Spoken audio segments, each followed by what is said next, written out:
কিভাবে এই কাঠের টুকরো থেকে এই রিলিফ ভাস্কর্যটা বানাইলাম সেটার জার্নি শেয়ার করব আজকে আপনাদের সাথে।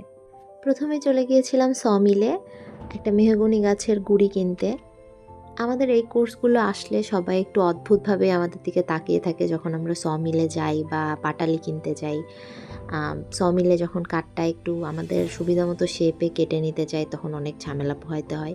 তারপর কাঠ নিয়ে আমরা ফ্যাকাল্টিতে চলে আসলাম। তারপরে বোঝার চেষ্টা করলাম যে আসলে এই কাঠ থেকে কীরকম কাজ বের করতে পারবো বা কী কাজ বের করলে এই কাঠে মানাবে। অ্যান্ড হেয়ার ইজ ইয়োর নাদু দ্য স্কাল্পটর, অনেক শক্তিশালী। কাঠের বাকল ছাড়িয়ে নেওয়ার পরে সেটাতে ড্রয়িং করে নিলাম। আমাদের এই কাজটার থিম ছিল পাখি। এই তো এরপরে আমি বাটালি ধার দিচ্ছিলাম অনেক কষ্টে, যদিও পারি না। ধার দিচ্ছি ধার দিচ্ছি ধার দিচ্ছি, কাট কাটছি।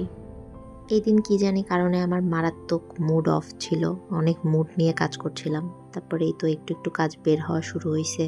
এটা মনে হয় 3rd বা 4th ডের ক্লিপ হবে, আমার ঠিক মনেও নেই। কাজটা মোটামুটি 2-3 মাস আগের করা। এই কোর্সে আসলে আমরা সবাই অনেক ফাঁকিবাজি করেছি, অনেক আলসেমি করেছি। যে কাজ আমাদের মোটামুটি 1-2 সপ্তাহে শেষ করার কথা ছিল সেটা শেষ করতে করতে আমরা প্রায় 1.5-2 মাস লাগিয়ে ফেলেছিলাম। তবে এখন মোটামুটি সবারই কাজটা শেষের দিকে। এই তো এই দিন কী জানি হয়েছিল, গান শুনছিলাম, গান গাচ্ছিলাম, কাজ করছিলাম, অনেক রং লেগেছিল মনে।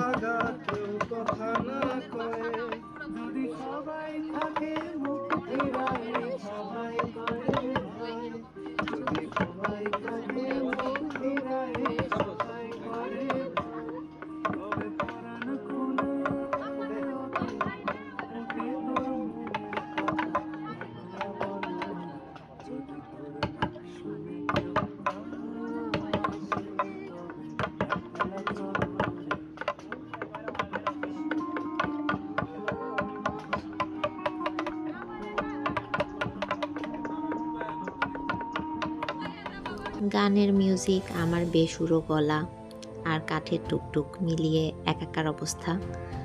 এই তো আবারও কাজে ব্যাক।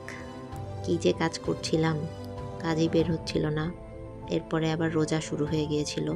রোজার মধ্যে কাঠের কাজ কী যে মারাত্মক পেইন।